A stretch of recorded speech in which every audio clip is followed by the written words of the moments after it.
I'm going to break down the Santa Barbara Unified School District Board meeting and the sad situation that we're in, this incredible breakdown, lack of trust, lack of communication that we're experiencing between the Santa Barbara Unified School District and its board and members of the Santa Barbara Teachers Association, as well as many classified employees. It's at a boiling point, and it's really depressing and really sad to see how it has escalated to this situation. First, if you're new to this podcast, please hit subscribe on YouTube and also visit santabarbaratalks.com, my website, and consider making a contribution to support my time and my ability to continue to bring you the best content. I'm a journalist. I am a community college teacher. I do these podcasts all on my own, separate from everything else, to bring you content and information in a different format than what we're used to here locally. I want to start off with a clip from the school board meeting, and then I want to riff off of that. I want everybody just to hear the emotion that comes from this teacher, hear the emotion that comes from this parent as she speaks to the Santa Barbara Unified School District Board. Let's watch this clip. I'm currently on maternity leave, and this is first time I'm missing bath time right now with my 3-month-old baby. And I say that not as a guilt trip, but just kind of on the same theme of what Carla just said, that we are taking this very seriously. The teachers are showing up to these board meetings. We all have really important things going on at home, but we're here. And we're here because these negotiations are so important, and time again, it feels like the district is not taking it as seriously. Did you hear that? Right? That's a plea for help. That's a opening up of vulnerability to say we're frustrated, we don't feel heard, and we want you to be better, Santa Barbara Unified School District Board of Education. That's what that is. And that is just one example of everything that happened at the school board meeting last night. These school board meetings have been packed every 2 weeks for all year, going back into last year, for several months. These teachers are taking time out of their lives to come to board meetings to make a visual and vocal protest, to let the school district and let the school board know that they are unhappy. Now, I'm no rookie. I've covered the school district for decades, and I covered it when Senator Monique Limon was on the school board, and even prior to that, way back when. And I have never seen such a sustained outrage with a school district and a school board than what we're seeing right now. There have been very vocal debates over a lot of issues, bilingual education being one of them. This is far more intense. This is far more severe. That was an issue. It was a boiling point. It happened. People moved on. This has been ongoing for months, and it's personal. This is about families. This is about salaries. This is about being able to sustain your life here in Santa Barbara, okay? So the teachers, the district, they're at odds over a new contract. I believe the Teachers Association wants a 23% increase. I think something like 15 and 8, okay? And then I think the school district is offering something much less, 10% less. I think they're offering, over 2 years, something like 9 and 4%. So they're at odds, and they're at this fact-finding stage where a third party has to come in and see what's real, what can be done, and then they're going to basically say, here's what you have to do. And if the two sides don't accept, well, then it's leading to a strike. If this goes to a strike, this is going to be the most disappointing, catastrophic, ultimate failure of Santa Barbara Unified. They can't let the teachers go on strike. That's insane. That's ridiculous. They're going to have to figure out a way to give them what they want or get them to compromise and meet them somewhere in the middle. There's two sides to a relationship, of course. But make no mistake about it, this is the school district that needs to show the leadership here in terms of meeting these teachers where they need to be met, because this isn't about just a budget. This isn't about just the bottom line numbers. This is about the reputation of the school district.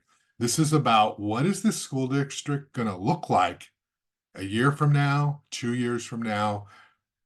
Are they ever going to be able to rebuild that trust in the community? And of course, this all goes back to the fact that we have well, she's not new anymore, a new superintendent hired during COVID. Everybody left, all the cabinet except for John Vecchio. And now we've got a wholesale new administration. And although I'm sure they're all nice people, some of them I know, um, there's a disconnect between what is happening on the ground at schools and what's happening in the district headquarters. And we're seeing it all play out. The district has got to figure out a way to ease this tension. There's crying in these boardrooms. There's sadness. There's frustration. There's feeling of powerlessness. This is not normal. Okay. So I want to show you another clip. This is from a teacher, and this teacher is talking about wanting the district to take this more seriously. Think about this as a setup. The district rejected 5 dates that the Teachers Association put out for when to meet for the fact-finding meeting where the third party comes in. They chose June 12th, which is the last possible date. And that's like a day of a graduation for, I think, one of the schools. It's at the end of the school year. And there's a feeling by some of the teachers that this is intentional. Now, of course, the school district says it's not intentional. It's just the way it worked out. Let's listen to this clip and sort of hear about this feeling that they're not being sincere in how they're communicating. Let's watch. But we don't feel appreciated when out of all the dates offered, or you select fact-finding hearing day for June 12th, the same day we have graduations where we're supposed to be present with our students. We don't feel appreciation when music education programs get cut, when the adults that support us in supporting kids have their jobs cut, and when hollow words are thrown out on camera with no appropriate action to follow. So people who are committed to being good people want to know about the hurtful things they do so they can make amends and avoid them. If you truly value students, consider the intent and impact of your actions on them. If you value actually making Santa Barbara unified, consider taking actions that are centered around collaboration, not conformity, justice and equity, not corruption. Thank you. On top of that, on top of choosing this final date, June 12th, Tuesday was Teacher Appreciation Day. It's like a national thing, right? And last night at the school board, the district voted to make layoffs to classified employees and some certificated teachers and counselors who are represented by a different union than the Teachers Association. I mean, you can't make this stuff up. How do you lay off? Right? I think it's something like 15 and 12 other people are going to, only 4 of the teacher counselors are going to lose their jobs. The rest have bumping rights, so they're going to take lower paying jobs if they want them. How do you do this on Teachers Day? It's Teacher Appreciation Day. It's ridiculous. It's just the optics, as they say. It looks really bad. It looks really insensitive. And it just kind of says either we don't care or we're not thinking about how our actions might subconsciously affect people. And again, these are schools. We're supposed to be training everybody on implicit bias, on subconscious thinking.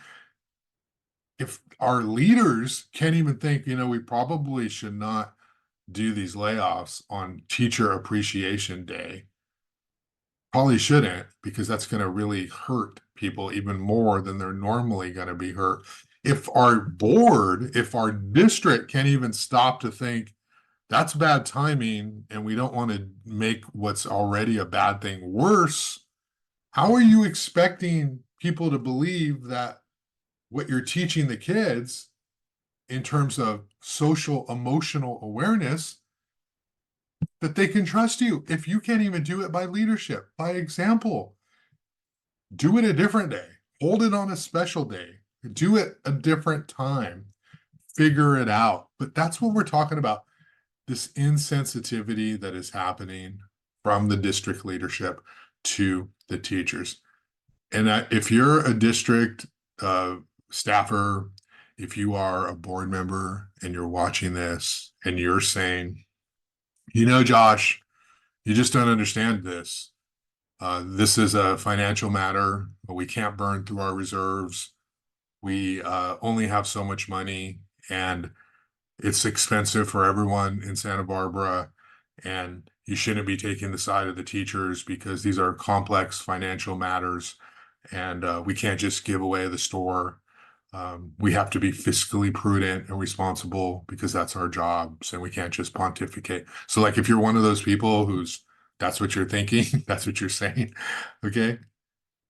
I'm going to lecture you. I'm going to explain something else to you, which is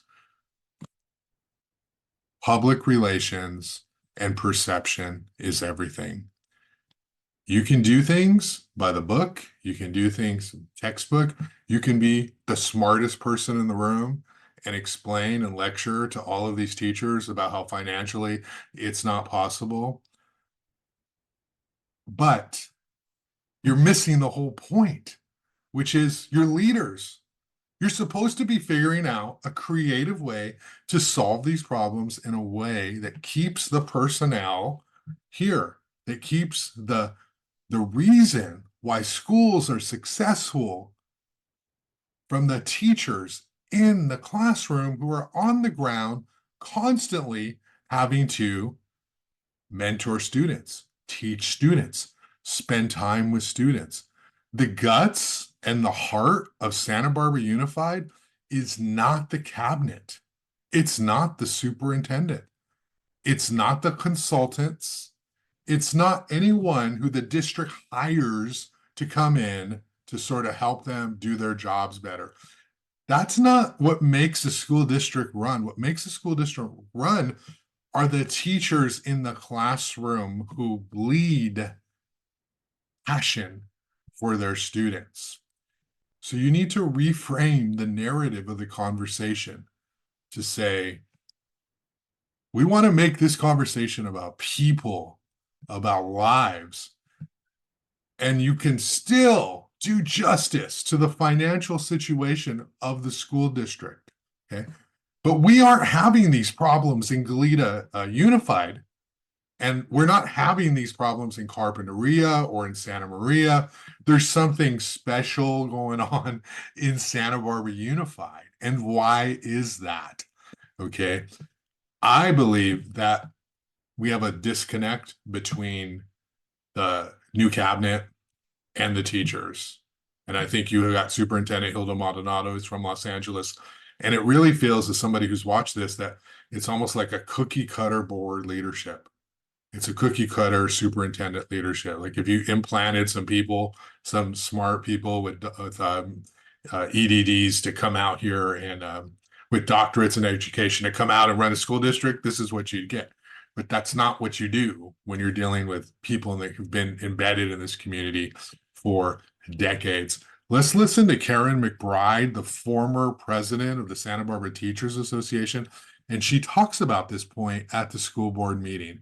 So let's listen to her talk about the need for connection. I've been in this district for 29 years as a classroom teacher, as a paraeducator, and as the president of the Santa Barbara Teachers Association. And in those 29 years, I have rarely seen, with all due respect, district leaders, including board members and district level administrators, come into a classroom and actually stay and visit and see what we do, see what the children are experiencing, see what the teachers are doing, what the school psychs are doing who are coming into the room, what the counselors are doing in their offices and all over campus, what the paraeducators are doing. I don't think you really see and know what happens on a minute-to-minute, day-to-day basis in the lives of these people. So here's an idea, and I'm not being facetious, I'm not being tongue-in-cheek. Put on your comfy clothes, put on your tennis shoes, come to a school site and shadow these people whose lives we are talking about. And shadow a student who is benefiting from the experiences of these people. Shadow one of the employees. If you release these people from their jobs tonight, you will then have a basis to go back to those campuses next year and see the impact that the loss of these people have with your own eyes, because that is what is missing. I've had district Thank you. folks come to my door and stand there for 10 seconds and then walk away. That is not you, Ms. St. experiential learning. Thank you. Come do it now. Thank you. You know, there's this whole thing that I've been being told by teachers for a long time, that people don't visit the sites as often as they could, and so they don't really understand what's happening in the classroom. And so I guess, you know, we're busy, we're doing our jobs, we've got stuff to do. You should never lose track of what matters most, which is the students, and understanding why you do the things that you do. And that's by visiting the schools and developing those relationships. You know, we've got an election coming up, and I'd be very concerned if I were an incumbent running for re-election, because these teachers mobilize, they organize very well. And you don't want to play that game if you're somebody who's an incumbent. Well, they don't all live in my district, they don't all vote. Don't play that game. Don't underestimate the power of voters and the population to extract justice on elected officials who they feel have betrayed them. We just saw that in the first district. And, you know, if it can happen there, it can happen everywhere. So this isn't like a intellectual exercise. These are real people. These are real lives. And there will be fallout from this. There's already fallout from this.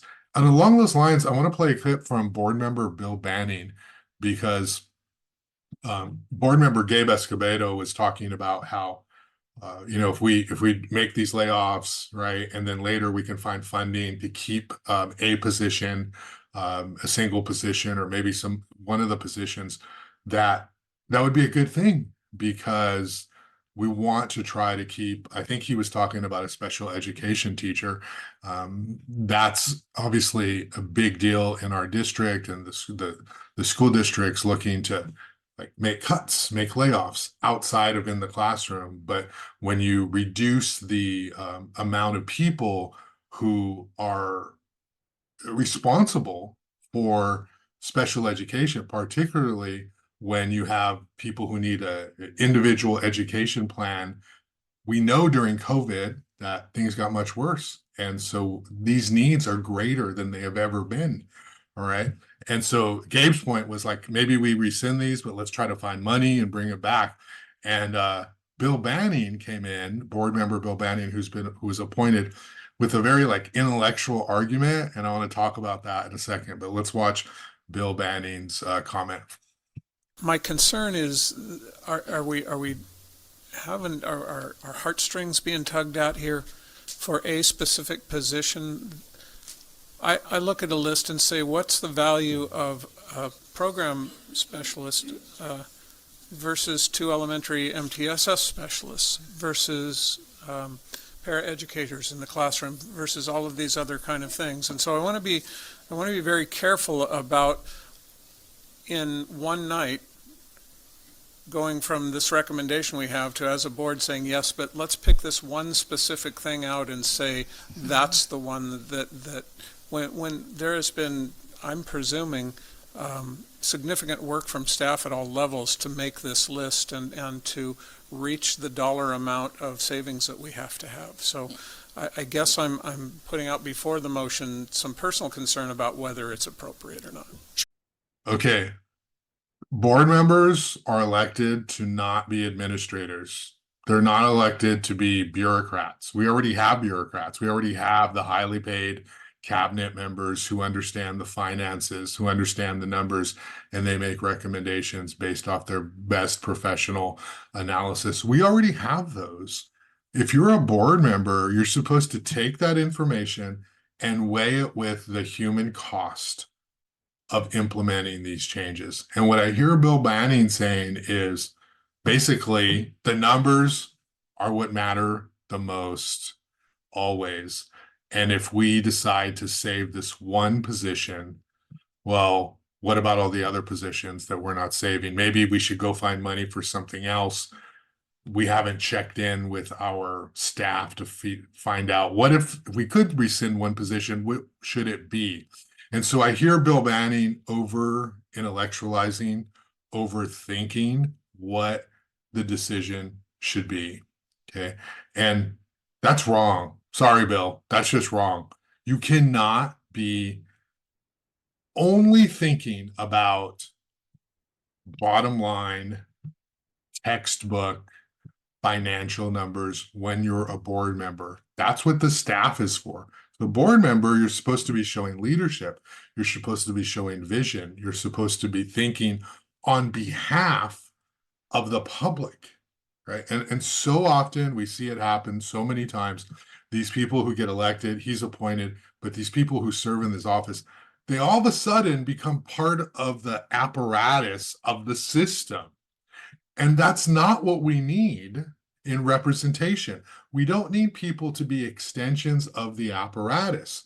We need board members to be extensions of the public to say, hey, public, we got one of you up there on the board, advocate for us. That is what your responsibility is. Remember, you are the boss of the superintendent. The superintendent is not the boss of you. Do you understand that? So you have to say, you know, we're going to push back on you, superintendent. We're going to push back on you, COO. We're going to push back on you, cabinet, to say, let's figure out a way to do things differently. And then so the response is, well, how do you do that if there's only so much money? Like, obviously, you can't raise your reserves entirely because you have to show that you are able to run a school district for 3 years at least with your budget reserves. And if you're not, then the state could come in and take over, and nobody wants that situation. But if you're a board member, you have to think creatively to figure out a way, because here's what's at stake. It's not just a position that's going away. It's not just a few classified employees and a few teachers and, oh, every year we have to do this because it's just part of how school district works. In case you're not paying attention, the board's meetings have been packed with hundreds of people who are sad, who are angry, who are frustrated, who are disappointed, and it's probably not going to go away. And so, what's it worth to you, board? Figure out a way to make it right, to make amends with these individuals, because you can't rebuild trust. We know that. If there's a betrayal, even a perceived betrayal, you can't get it back ever. And what I'm hearing and talking to all these teachers is they're having a hard time thinking that they're ever going to get it back. They're thinking about the election, right? And what is that all about, right? They're thinking we're going to get you back. And so we're in a very difficult situation where it's very sad. It is tragic. And I think the board just needs to figure out a better way to treat these teachers. And it's something as simple as in the board meetings, being more patient, being less defensive. That includes all 5 of the board members, letting people talk, letting them have their say. It's not their fault that you start meetings at 5:30 and you only meet every 2 weeks, right? This is your system you've created, and you're asking people to come and take part of that. Expect them to color outside the lines a little bit because they're frustrated and they have something to say and they feel like they can't. Okay. So make it right. Whatever that is, school district, do whatever you can to avoid a strike, because ultimately that's only going to devastate the kids and the students. And these students have already been impacted terribly by the COVID-19 pandemic and don't be anything even close to a disruption to their education. Again, more so than you've already been. That's all I have for now. Thanks a lot for watching. Please hit subscribe on YouTube. Follow me on Instagram. I'll put up the address right there for you, and visit SantaBarbaraTalks.com. Okay. Thanks a lot. Have a great day. Bye.